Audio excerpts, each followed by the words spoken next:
Drag Race.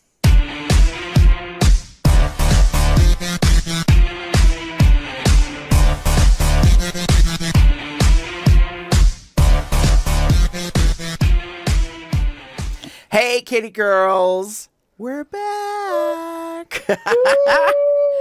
Hey, it is Sunday, January 3rd, 2021. Like Glory Gator, we survived.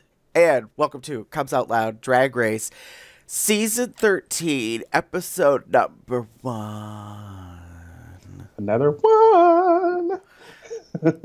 So for those of you that don't know it or just new to this thing, welcome to the show. I'm Gary, and with me is my ever fabulous co-host. Hi, it's Damon. Welcome. And we do this little show, which we've been now doing for, how many years, bitch? Five years? Well, years? since season 7. Yeah, so 7, 8, 9, 10, 11, 12, 13, and the All-Stars in between. Oh, boy, yeah. Mm-hmm. We've been doing this for a little while. A little while. A long while. Yeah, exactly.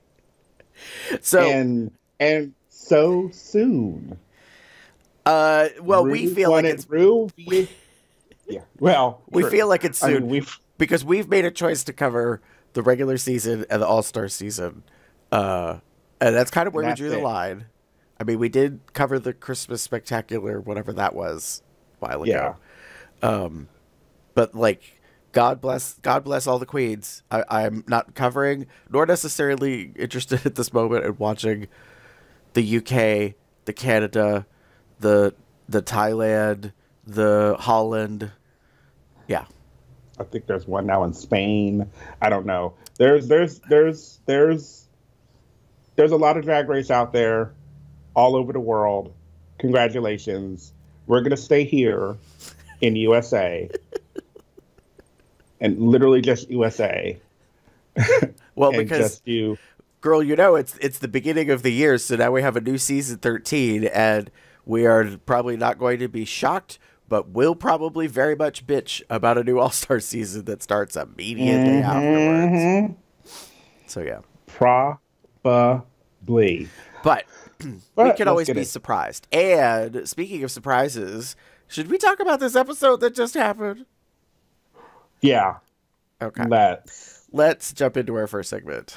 Gentlemen, start your engines, and may the best woman win. Put the pedal to the metal, honeys. It's the beginning of another Drag Race. 13 queens enter the room. Not together, and not in the usual way. So, David, you and I we've got our overall thoughts just about the show. Like, we're not recapping. Before I forget, I kind of already said something without unintentionally saying it. Yeah. So this is a thing, and hold on, because I got to do two things at once, and this will be interesting.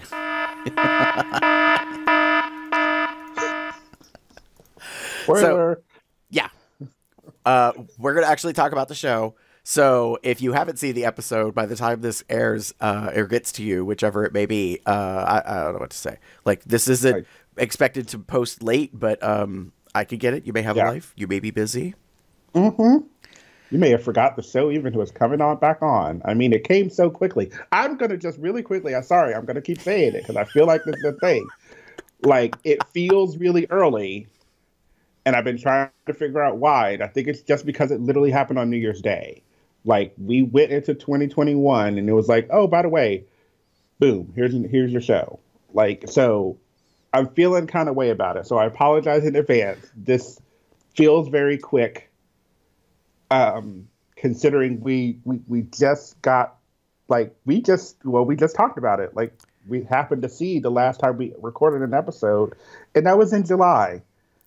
Right. Like 6 months ago. I mean, and to be fair, they keep moving up the clock, so to speak. Like, season 7, when we started this, premiered in March.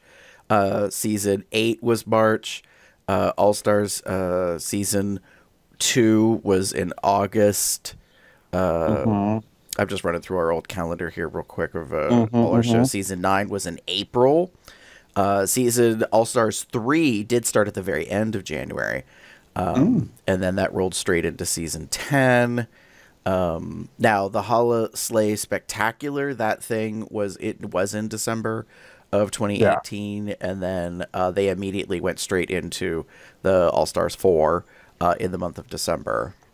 Oh, that's right. And then we rolled straight into season 11, which was kind of crazy. Season 12 premiered in March. So yeah, we last year we went from the beginning of March all the way through July. Now we're starting in January. So yes, the whole thing got moved up on us. You shifted up. We bumped everything up. That's fine. Whatever. I mean, it's just it. So if we're gonna end earlier, I'm okay with that. Also true. Like, okay. That gives me hope. It's what we've got at the moment. So, Damon, what were your thoughts overall on this particular episode? I think we said totally different things on our document we work off of, but I think we both feel similarly. So, girl, I was gagged. I was gooped. I was bewildered. Okay.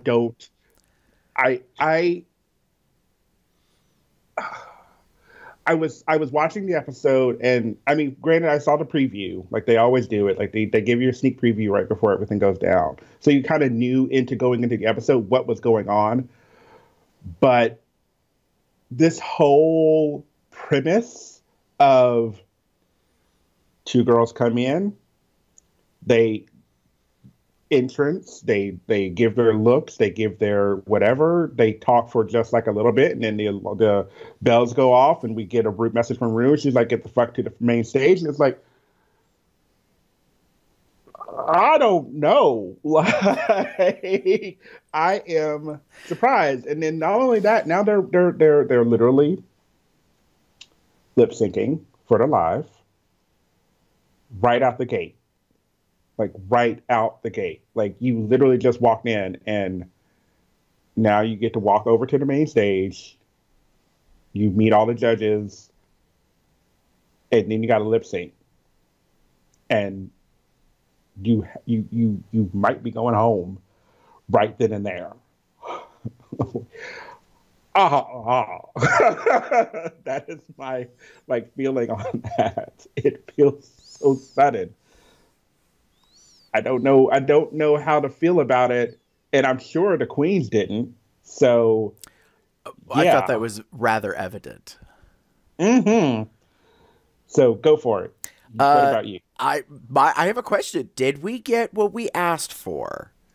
Because we have, or at least I will say this. I say we, as of the royal we, as of this podcast, most likely me, have bitched about the formulaic matter of the most recent seasons and how, like, yeah, they try some little different things, but we're like, it's still the same thing. Like, you're not really shaking it up. You're not, like, making significant changes. Welcome to season 13. Significant changes have occurred in this very first episode of this season. 13 queens, 6 different lip syncs. Now that had been spoiled by social media for me, that like World of Wonder or RuPaul's Drag Race, whichever of the main ones I happen to follow on one particular, I don't know which platform it is, it might be Facebook, there was a reference to 6 lip syncs, and I was like, okay, they're shaking things up, like something's gonna happen. And so I was drawn in. Like I didn't find this formulaic by any means, other than, like, yes, every queen gets to walk in, you get to give your catchphrase, and the fact that they split them into twos except for the last group of 3, and they barely get to kiki and get to know each other, and then immediately the lights flash, the message comes. I appreciated that every single message was a little different. The messages got shorter and more cryptic, so to speak. Like the last one was practically, like you said, like, hi girls, fancy to see me? Good, go to the main stage. Yeah. Like, why ain't you at the main stage already? Right. Like, Girl, you late. Mama Roo waiting. Go. Like, go. And that every single lip sync was a different song. So these bitches had to have been given iPods and told, like, there's a part of me that's thinking they couldn't have not known something was up unless they planned. Well, production, let me think this through. Production could have planned the pairs, and the trio could have planned strategically and gave them each the song that they're supposed to prepare with. If they've changed things up, because in the past the girls would get an iPod and they would get all the songs for the season, and then they were kind of being told as the season goes on, like, which ones are expected next as you continue. But in this case, I don't know. They could have, like, you know, just told them and, like, okay, you get this song, and because they haven't met yet, none of them would know any different. Like, they wouldn't exactly. They would all think like, oh, this is the lip sync at the end of the first episode, not knowing, no, bitch, it's the lip sync when you first arrive. Like, this is the lip sync that you're going to be doing as you come into the show. Like, right. Like, this is your moment, literally. Yeah. This is your make or break moment, honey. When the first gag happens and it's revealed that the queens have to go to the main stage, and then all the judges are there, and it took me a second or two to figure out what was going on with the background. I was like, why does things look so strange? Because some of the background looks a little hazy.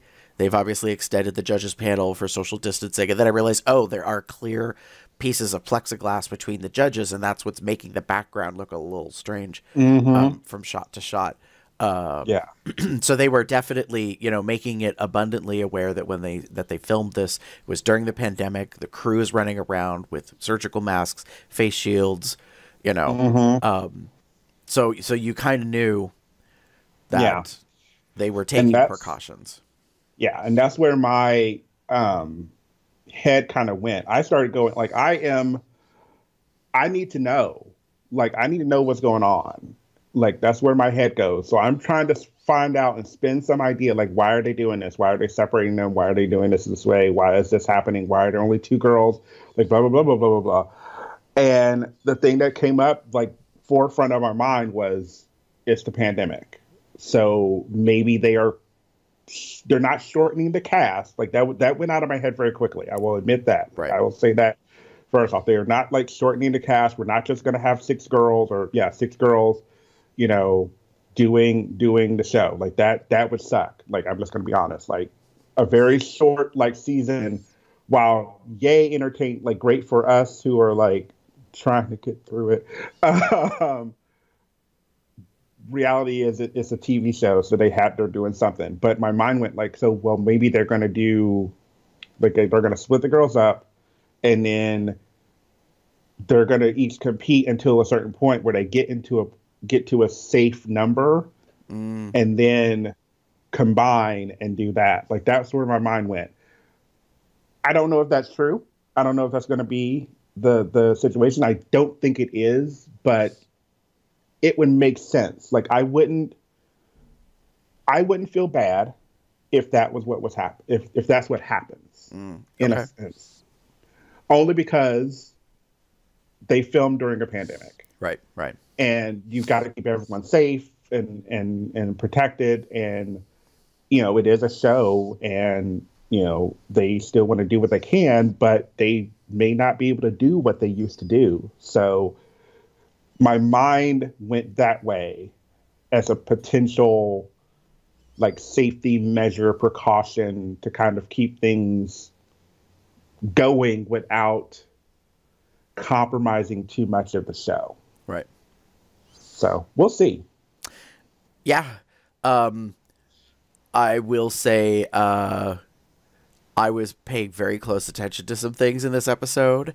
How the queens were handling the shakeup.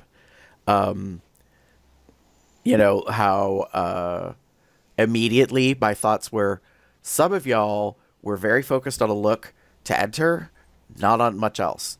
And that made things very challenging in some ways, because queens, you know, have, you know, this look going, and it's supposed to be the thing you perform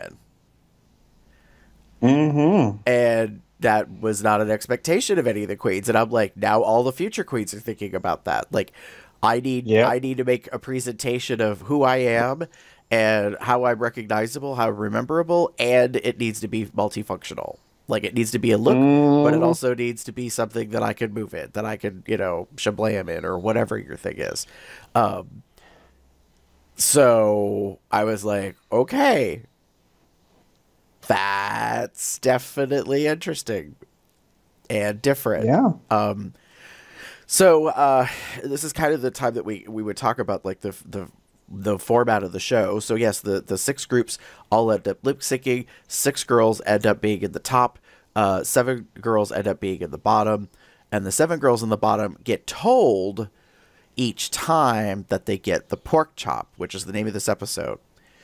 So I was paying attention to the visuals, like the reactions, and some of the queens you could tell were like, okay, like, because they weren't being told, while they were told to sashay away, they were not told that they were going home. Yes, that is one thing that I noticed in particular. Like, even with the first, girls, with the first 2, like, where we all don't really know the story yet. We're just kind of getting it as we're going along. I was like, but she didn't tell her to go home. She did say sashay away. But sashay away, but before that, she said, you get the pork chop. Mm-hmm.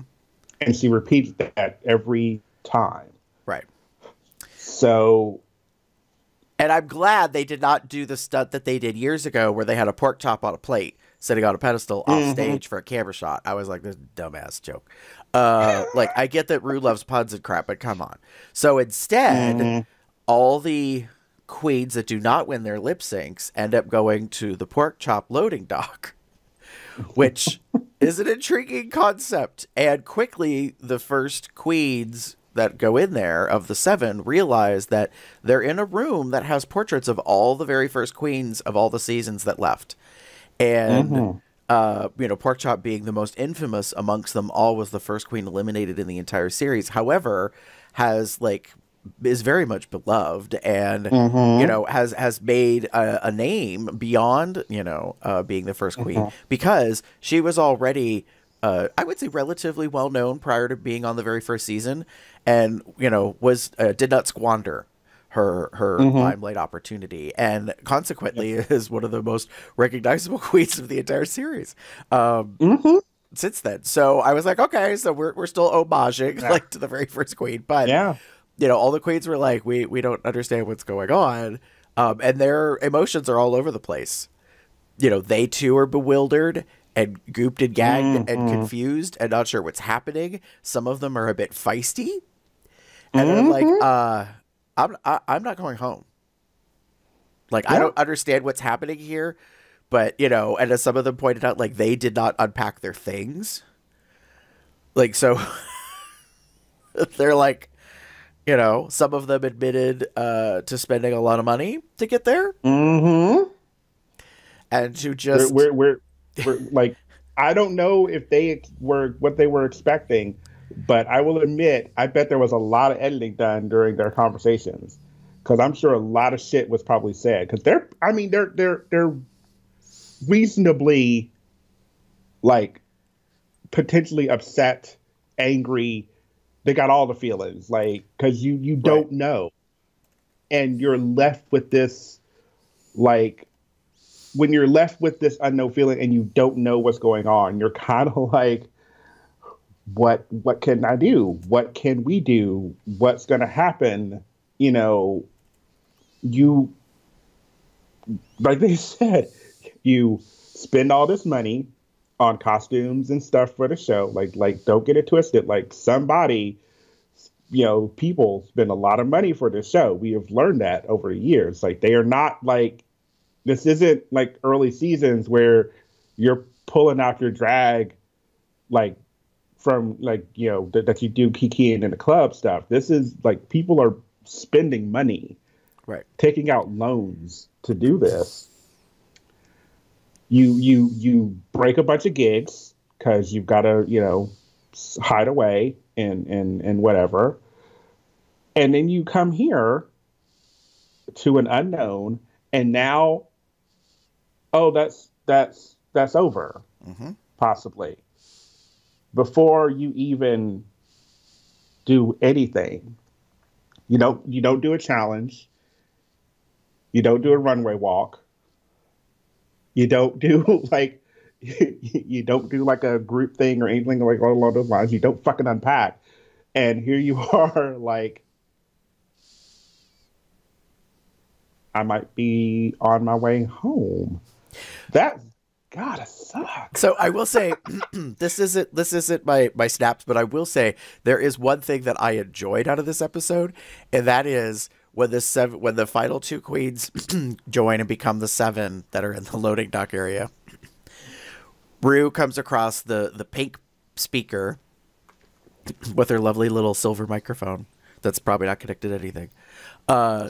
And, she says the first part, which cracked my ass up, where she was like, thank you for coming, blah, blah, blah. We hope you enjoy your travel. This and that. Like, I can't remember the words, but it came across perfectly as, bye, girls. Thanks for participating. And the looks on the queen's faces, and they're just like, for real? And I think we're going to get to it later. Bricks. One of the queens, for certain, is in the camp. She said, we going home. Why is no one understanding this? So the bewilderment and that stuff kind of continues. And then Michelle says, Rue, you realize you just sent half the cast home. Oh. Which, people sometimes talk about RuPaul Charles being a bit of a dingbat as RuPaul. And I'm like, she's actually pretty, like, fucking intelligent and pays attention to a lot of shit. Like, we all have our blind spots, but in this case, I'm like, that was a stunt. Like, the whole episode 1 is a stunt, technically, but this is a stunt, like, making that announcement. And then she gets back on the microphone and she explains that amongst the 7 of the queens, they must decide who goes home and gets the chop. And I love the confessional, and I don't remember which queen it is, made some comment about, what is this all-stars buffoonery, like, being brought to the regular show? And I was like, oh, I am so down for this. Yeah. Like, talk about amping the drama in the moment. Because as all of them are basically saying in confessional, like, we don't know each other. We know nothing. Like, we haven't even seen each other perform except for the last 2. Yeah. Because they had a 3-way lip sync. So, girl. Yeah. Like, and, and then it turns into dun, dun, dun, to be continued. So, episode 2, which has actually been released and named as Condragulations, is apparently we are being led to believe, and it could be a misdirect because that's never happened on this show. No, not once.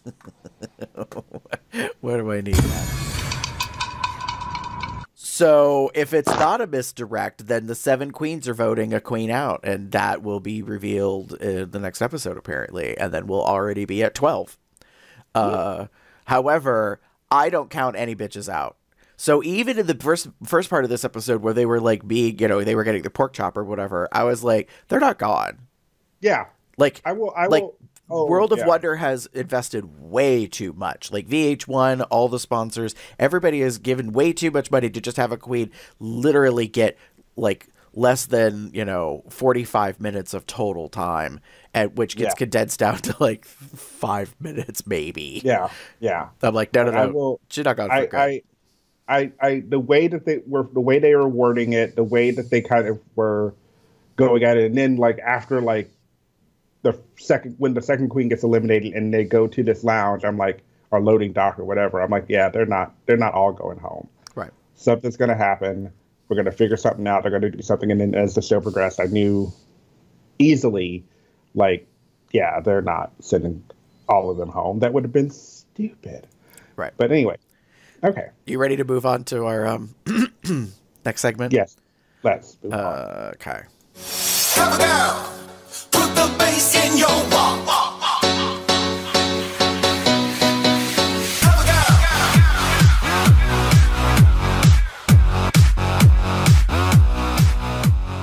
So let's talk about the runway. Ooh, no, she better don't. Oh, that's right. There wasn't a runway. That's right. So normally, David, you and I would talk about the looks like that they present on the main stage to the theme. But bitch, the theme is called Entrance Looks. Because what you walked in is what you gonna perform in. Mm-hmm. So, bitch, you on ice skates? And you already, like, scruffing up and putting scratches in the workroom floor? I saw that shit. I was like, no, she didn't. No, she didn't. She didn't even put no fucking guards on them things. Nope. And not even on the main stage. I was like, okay, so they all have to, like, make their, case or whatever, present themselves on the main stage. Not even, like, a walk. Like, they just... I mean, they walk out there. But, like, for the show content, they're not, like, walking the runway. They just... in spot in front of the judges. Before we get into looks, I will say this. I love the fact that all the judges get to see them in their entrance looks. And get, like, just a minute amount of introduction. Because normally, none of the judges know none of these bitches until it's runway time. True. Like in the very first episode, that's usually when they very first meet them. And so they have no context, they have no background, they know nothing other than what is just being presented right in front of them in this moment. And instead, it totally turns into this whole thing. We got some, like, interesting banter and kiki. Some of the judges are digging up dirt on the queens. Like, that was prompted, obviously, by production. Like, weren't you in a boy band? I mean, aren't you a part of this house? Oh, that drag house is no longer. Like, I mean, just... I was like, oh, there was some singing going on. Like there was little bits of stuff. I was like, okay, judges are being, like, primed to play. So, Damon, entrance looks. Sorry. I saw what you wrote. Go ahead. What are your thoughts? Where's that shade button? Oh man, wait, where's there? So just get ready, y'all. Okay. Do we know what season it is? Is what I have written down. Do we know? Do they know? Let me put it back there. Do they know? Yeah. Let me change that. Do they know what season it is? Do they know what season it is? So it's season 13. You've had all this time, and we've talked about this before. Like, we know, like, you should know the game, you should know what's going on. I know this season was in particularly different, and I will own that. However, I was not I was not impressed by a lot of what came into the workroom. From the gate, like. I could go down the list, but I'll start with a few because might as well. Candy, if you're going to wear a hooker like top like that, you need to make sure it's secured or else it keeps falling over. So, like, you need to do something like to secure that. To pay tape, girl. If I get that you maybe weren't expecting to be moving around because, no one was. But still, Joey J, I liked the red, like, suit, but we didn't need the chicken feather head, like, bolero, whatever. If you're gonna go, like it just doesn't work. Or fucking take it off. Like, if you get on the runway, like, I'm just gonna say it. You get on the runway and you're molting, we're gonna have a problem. And you were molting. There was a couple more, but some were good. Don't get me wrong. I like Got Mick. I love that look. I love Denali's look despite the ice skates. But the ice skates were stoned, which was awesome. Okay. But I would have appreciated her putting something on, like some guards or something, or someone giving her some time to, like, change out those shoes so we don't scuff up every fucking thing. She's wearing ice skates. So I know they're going in a moment with like it's like this and sudden, but whew. There are a few more. I won't kind of go through everything now, but I was not impressed with these interest looks overall. Like we had some high points, but there were a lot of like low points, and you know, I feel like you said earlier that we're gonna see some things happen in the next season. So if season 14's come down, there's going to be a lot of like tearaways and multi-use things, because I have a feeling there's going to be a bunch of leotards, which I'm going to hate, because they're going to have to move potentially depending on what they're doing. Yeah. So if they, if the queens feel they're going to have to do what they did again in this season, I doubt it, but that would be fun. Yeah. Gary. So I had said, okay. I mean, it's the first episode of a new season, and you can tell some queens really thought through the strategy of their look. Some, very much wanted to deliver their brand. And my understanding is some of them were very successful on their brand. So yeah, I'm unsure about how to feel, because I don't want to say the queens were gotcha'd, but they kind of were. True. Because, it had never been done before that you just needed to jump into recording. Now, some queens in many seasons had to do the challenge, which used to be a physical challenge. So, I mean, we had car washes, we had ball pits, we had dunk tanks, we had merry-go-rounds, like with, they had the trampolines. They were pulling it all out. Like right. They was using like the photo shoot with like a twist. Like, yeah, you're doing yours underwater.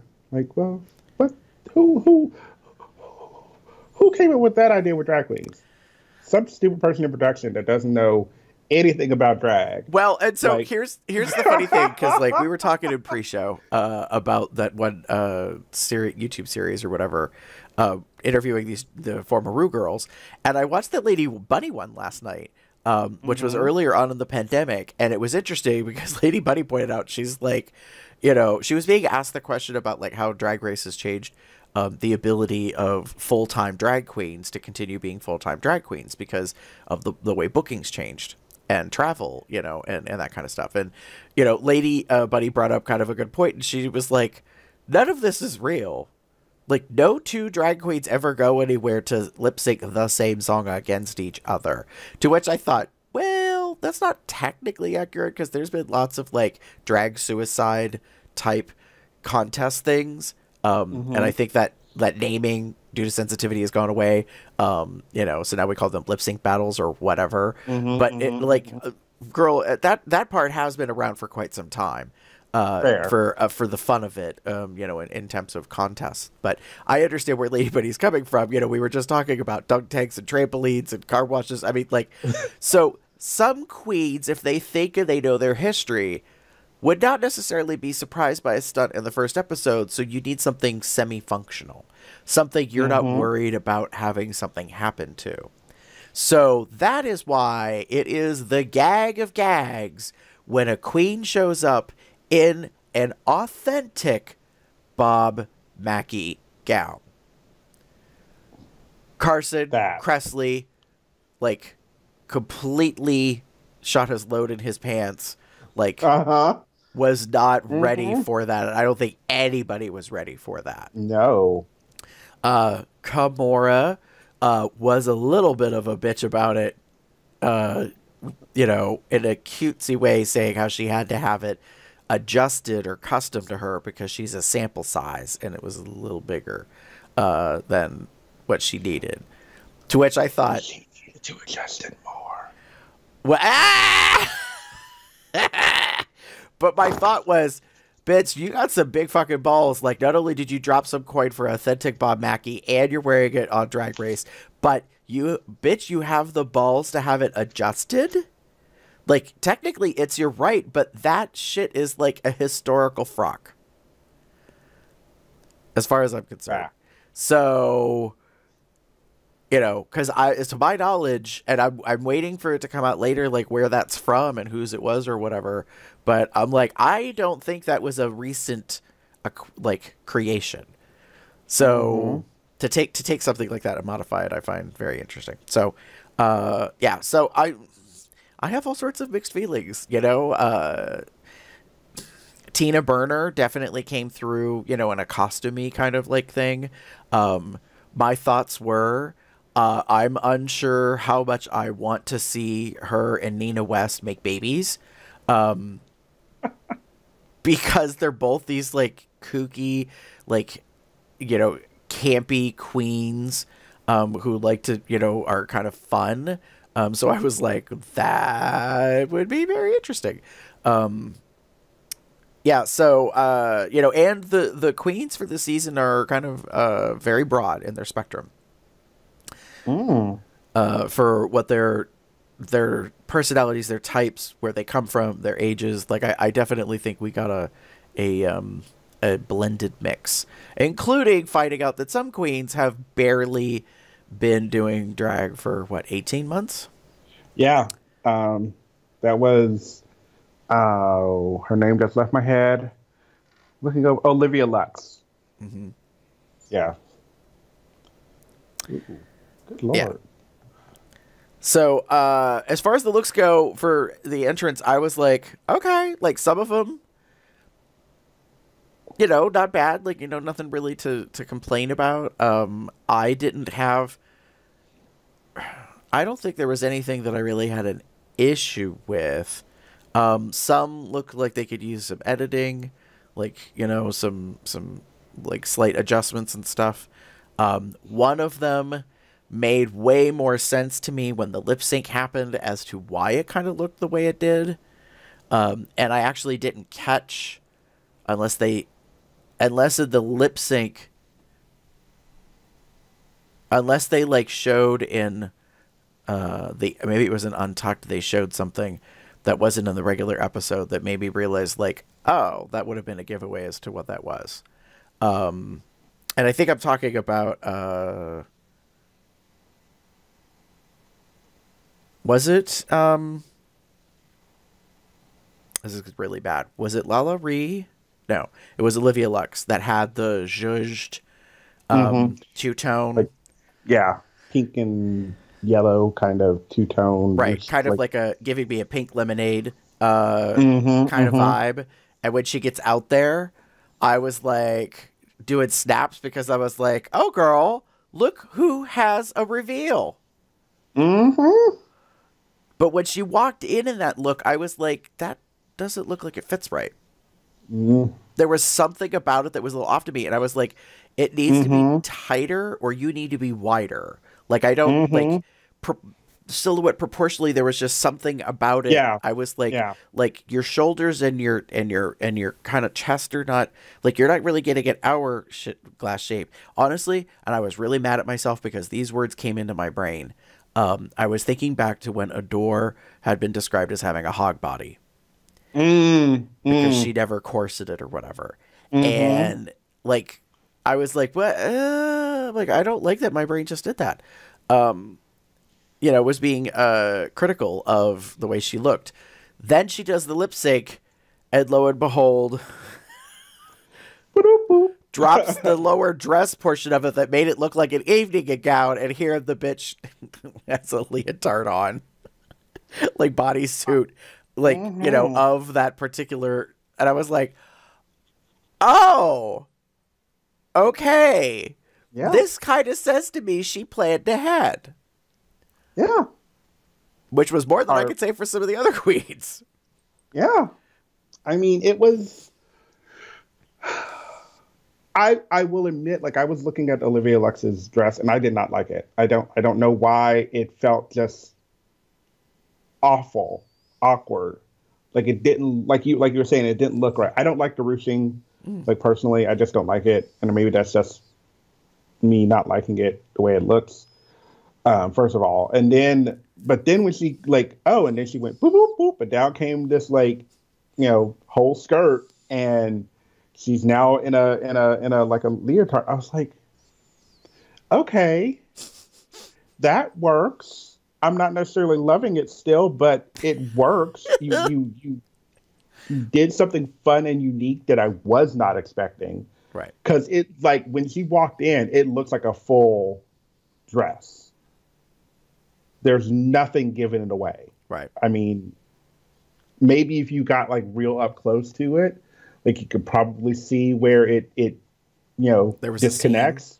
Right. Yeah. Yeah. But like the ruching helps because you probably don't see the seam because you're seeing all the ruching. Right. I was a little surprised. I will say this. I think I would like that whole outfit better if it was in black and white. If it was more dynamic, like in terms of its color concept. I don't, and I'm not disliking the colors. I'm just saying, like, if I think about that outfit and I think about it again, if it was black and white, I probably would have loved it. Because it probably would have hid some of the sins. So yeah. I think for Olivia also, I was not a big fan of the side ponytail. It doesn't work for the outfit. Yeah. Like it needed to be, if she was going to do a ponytail, it needed to be like right in the center and up because everything was kind of symmetrical. Yeah. It was down the middle, two colors. I get that maybe it goes in its fashion and avant-garde or what the fuck ever to like maybe do the side pony to kind of give the asymmetry on top of the symmetry. Right. I would rather it all be symmetrical because that's what you're giving me. Maybe have the bang and then the ponytail to kind of give that asymmetry, but no. I would have been more impressed if the hair had been opposite colors, like split down the middle side. So you continued the continuity of the color, but I would have actually appreciated more if it was opposite. True. Just for something, to do that or whatever. But overall, I'm okay with what people wore in. Yeah. Like I felt bad, that the queens come in and they don't know that they're going to lip sync and then they find out that they're lip syncing and they just have to get through it. So yeah, like I've always kind of felt like, girl, you should know that your shit is fully functional. And it was apparent that some of these queens hadn't really felt that way. Like I think they really bought into the whole, well, it's just an entrance look, so I get up at 5 a.m. or whatever and put my face on and do all this prep and then, and get, to the lot and finish getting, done up and wait in our little secure holding rooms or whatever. And then we do our entrance. Yeah. And then I'm thinking, walk back, we walk right onto the main stage. And you meet Rude or some kind of like quick challenge or something like that, and then you de-drag. Like there's usually a photo. That's usually the big thing that they've always done. There's usually some kind of photo. And then you go back and then you de-drag and you're your boy. And we do the whole, we start the whole show and then you get your main challenge. And then you get like that's the formula. That's what we knew. Right. This curveball came out of not even like left field. It came from like the bleachers. Like no, not like it's like, woo, here's this like big thing that's coming at you from an angle that you're not expecting. So I'm sure it was rough for the girls. I will say that. Agreed. I agree. You want to move on to our cool down? Sure. All right.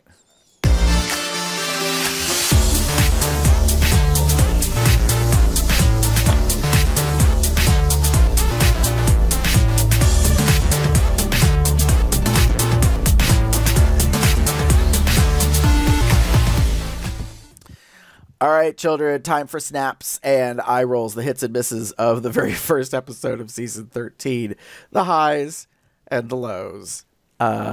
Damon, who are you giving snaps to? I'm giving my snaps to Miss Mama Tamisha. Okay. So Tamisha Iman is, I'm going to say, if I'm remembering correctly, she is one of the, I don't like using this word, oldest queens on the show. I think she actually is the oldest queen on the show. And she's probably been the oldest queen on the show overall, maybe. I have a feeling there's maybe one or two that might contend for that, but that's where my mind goes. But, you know, she advises that she's been doing drag for 30 years, which is amazing. And granted, it meant she was doing it when she was 12, but we're not going to get into the semantics, the math. But the thing that impressed me the most is we find out that she was called to do season 12.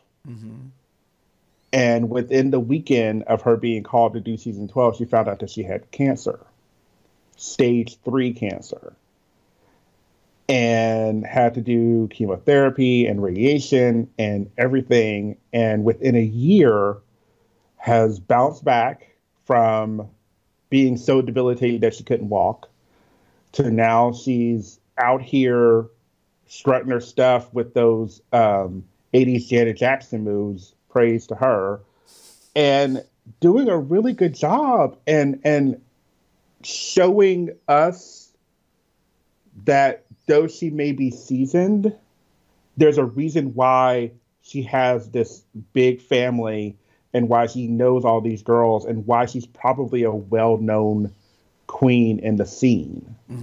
Yes, she's pageant. We're going to get beside. We've already learned that pageant doesn't mean anything in a lot of ways. It means some things, but not everything. Right.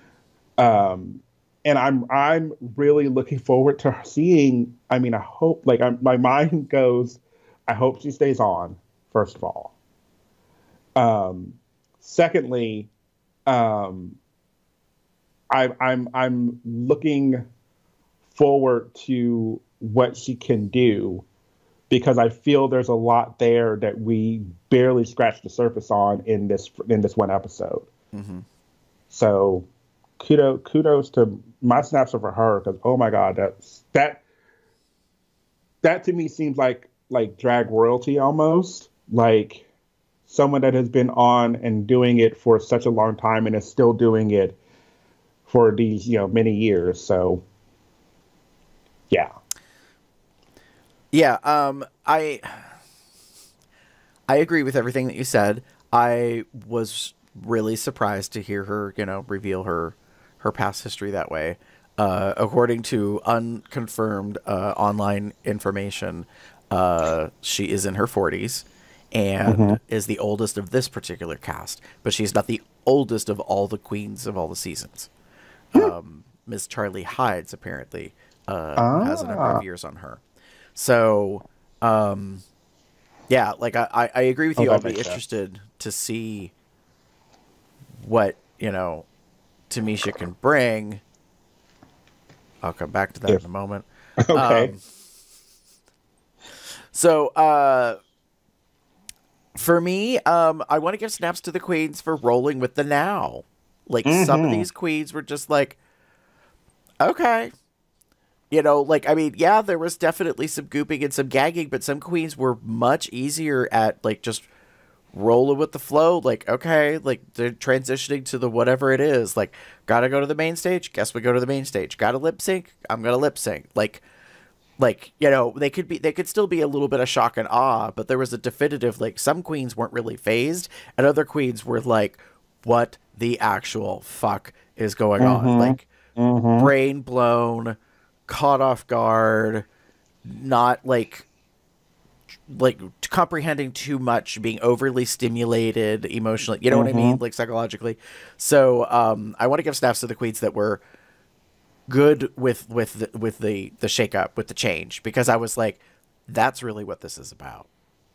Fair. And if you're a queen who is seasoned, who has, like, been performing a variety of experience, then you already have had to deal with something like this. You show up to the gig, you got to go on early, you you get pushed back, something happened, there's a water main break, I mean, just, the men's, bathroom stinks to high heaven because, it didn't flush correctly, I mean, just venues have issues, booking has issues, production, all of that kind of stuff. So your dressing room's a closet, like your dressing room is where the water heater is. Yes. You're trying to put your makeup on and the Go-Go Boys are trying to get the ice out of the ice machine right next to you to go fill for the bar back. So depending on what the situation is, if you've been through a bunch of things, you could be far more flexible. I mean, we've made jokes over the years, in the regular show as well as probably with this about vamping, just to kind of get through the moment. But this was really about like big, unexpected curves in the race. Right now. Yeah. So I think some queens handled it well, and I think others were just like. And I'm a little concerned for the 7 that have to choose amongst each other who's going to get the chop, because the one thing I paid attention to in the edit is that 1 or 2 queens. Okay. So we had some technical difficulties today, children. Yay! Poopy computers. Modern technology. Apparently not so modern. A little antiquated, a little rusty. Yeah.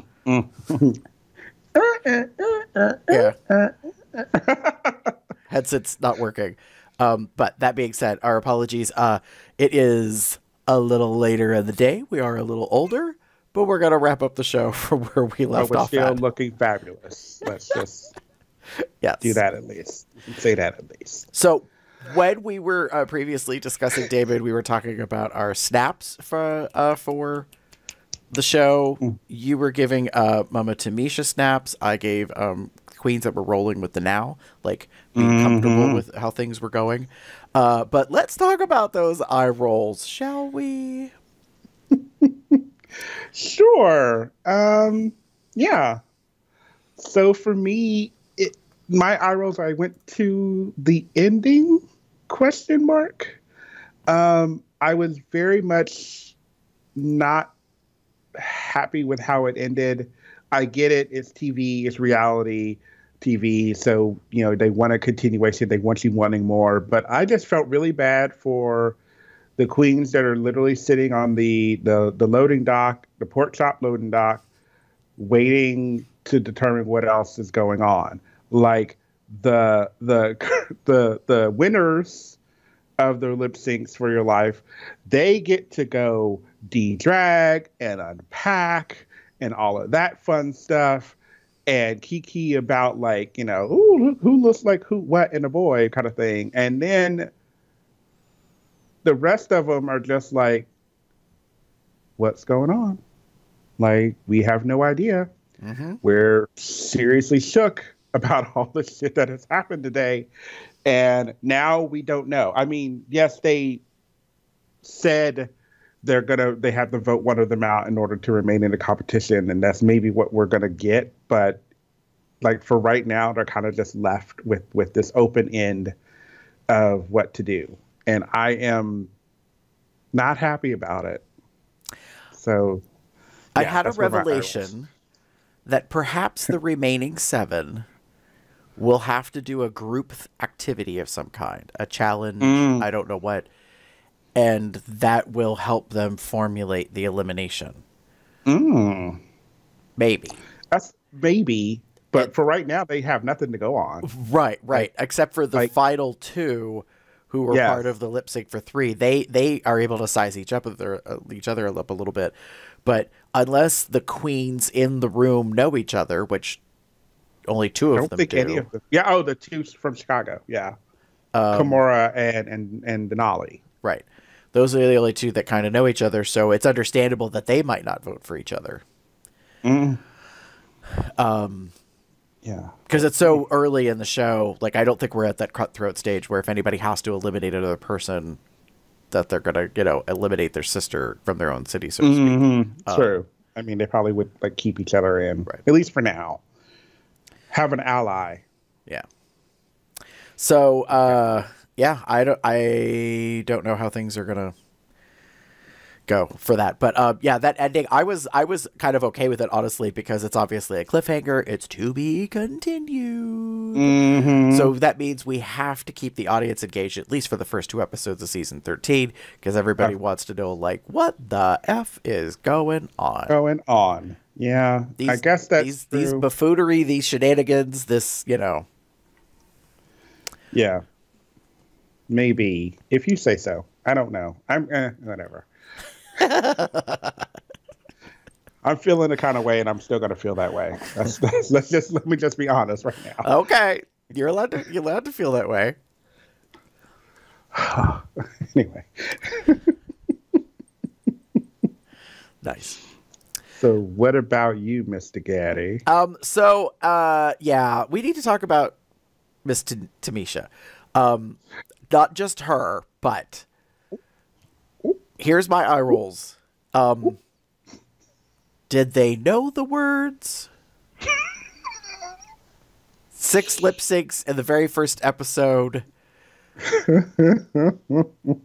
I pinpoint Tamisha. I'm not picking on her, but she explicitly, out of the 13 contestants, was the one who I watched and thought, "Girl, do you not know the words?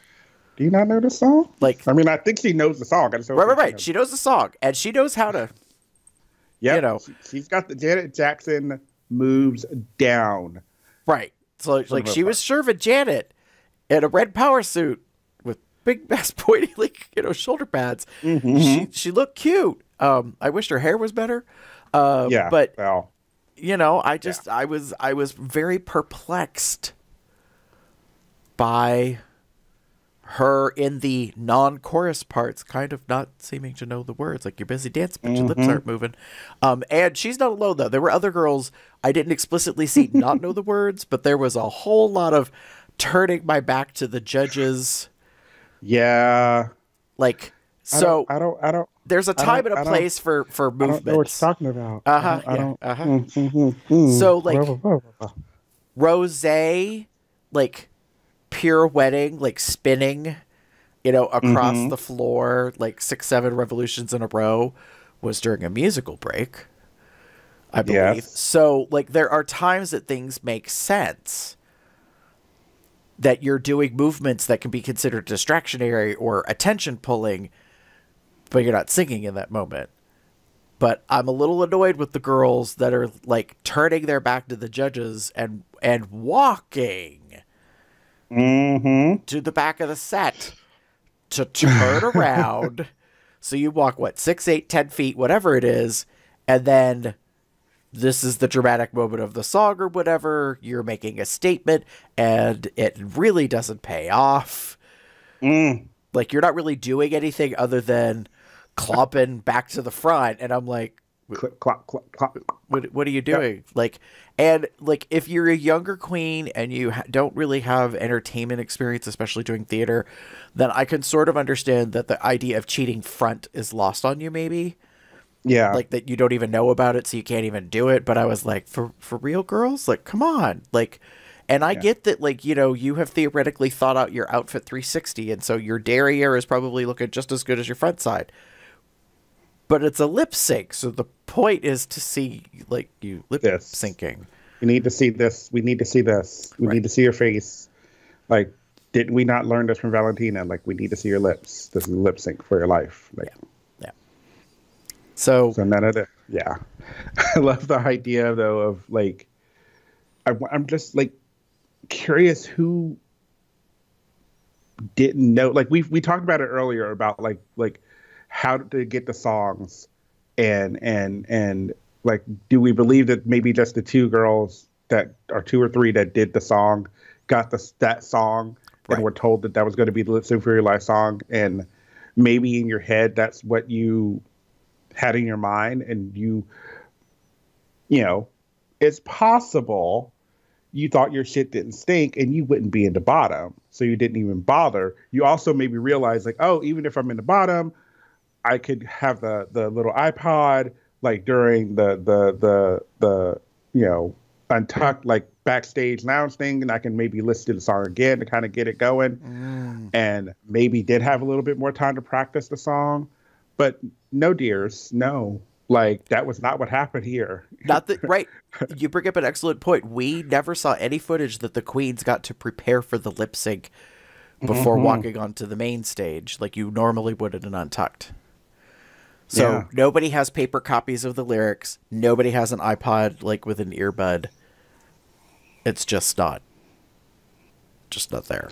Yeah. So, yeah, there's that. So I realize it's season 13 and it's episode 1, but I'm getting it out of the way now. Like, do they know the words? Because, like, I don't know how else to say this. There are, like, 3 primary things you need to functionally know happen in every episode of the show. You have to serve face, you have to serve a look, and you have to lip sync. Like, anything out of that is a variable. Yes. Swim with sharks, like, eat gross food, you know, put on a horrible comedy sketch about Shakespeare. You know, I mean, tons of things have been done in the past. Let's just let that shade. Wash a car with beefcakes. You know, hawk horrible products that you have to make on the fly. Do a comedy roast. Do a makeover. I mean, you know, impersonate a celebrity. All this, like, random, all this random shit. Variables. But these are the 3 things. Fuck. So an outfit. Variable. Should be an expectation, but yeah. No, I think that should be definitely be an expectation. Like, let's make that 4. like, there should be 4 things. You may need to sew a garment, or 30. You need to serve a look. Need to beat a face, your face preferably. And you need to lip sync. Like, those 4. Yeah. Those are the 4 things. So that's episode 1 for us kids. Episode 1. Yeah, of the 13th season. So if you would like to get in touch with us with your thoughts on how things are, you can go to cubsoutloud.com. You can shoot us an email, cubsoutloud@gmail.com. You can leave us a voicemail message. You can call us at 361-COL Talk. That's 361-265-8255. You can also go to any social media outlet pretty much and type in Cubs Out Loud. That's Instagram, Facebook, YouTube, Twitter, all of that. If you would like to join our Telegram social chat online, you can go to tinyurl.com/telegram-COLDR to join the Entourage chat there, which we get to announce pretty soon here, Damon, while we're recording this, that the, what do we call that? Moratorium. Moratorium. has been lifted. Curfew. Yeah. Sorry, I'm curfew's expired, whatever you want to call it. So what we do on the Telegram for our watchers and listeners, we put a 48-hour kind of lockdown just to give people an opportunity to watch the show before any spoilers are discussed.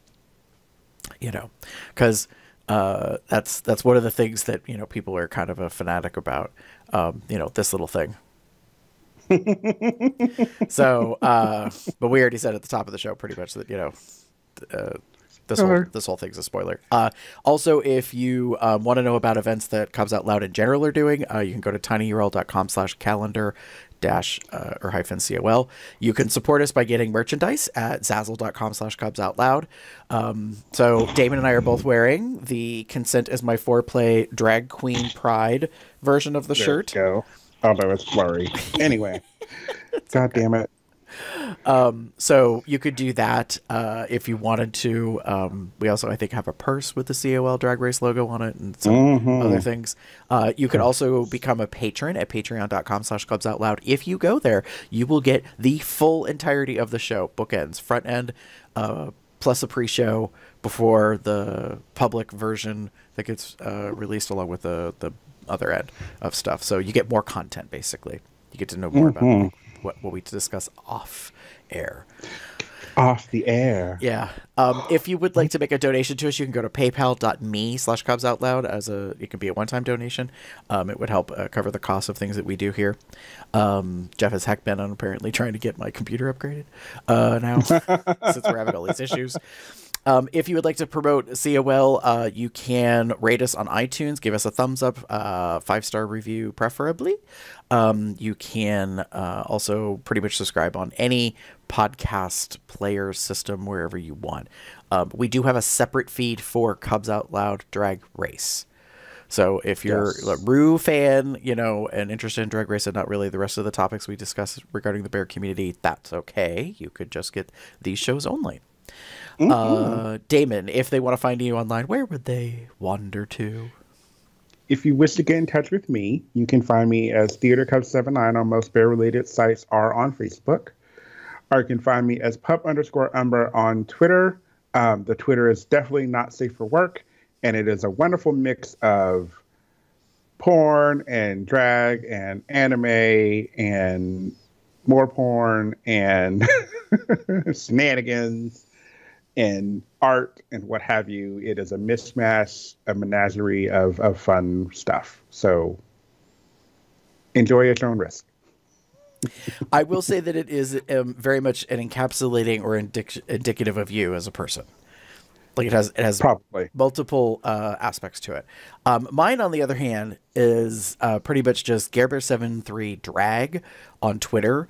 I try to keep the following of the Rue girls and non-Rue girls, entertainers in the drag art to that, because it allows me to avoid spoilers as much as possible. So, and as every new season comes along, a new girls come along. So like I have to keep blocking all the profiles on my non-drag Twitter accounts because I'm trying to not get, you know, things alerting me before I need to know. Like, so the one spoil I did get was that there were 6 lip syncs, but I was like, okay, like, that wasn't that big a deal. To that. So that's pretty much it. And normally at the end of the episode, we would play whatever Rue's latest song is. But girl, I'm getting real tired of like trying to keep up with that bitch and her music and what song or whatever. So we just have new exit music for the season. And that's just how we're going to do that. So with that, we'll catch you on the next one. Bye, y'all.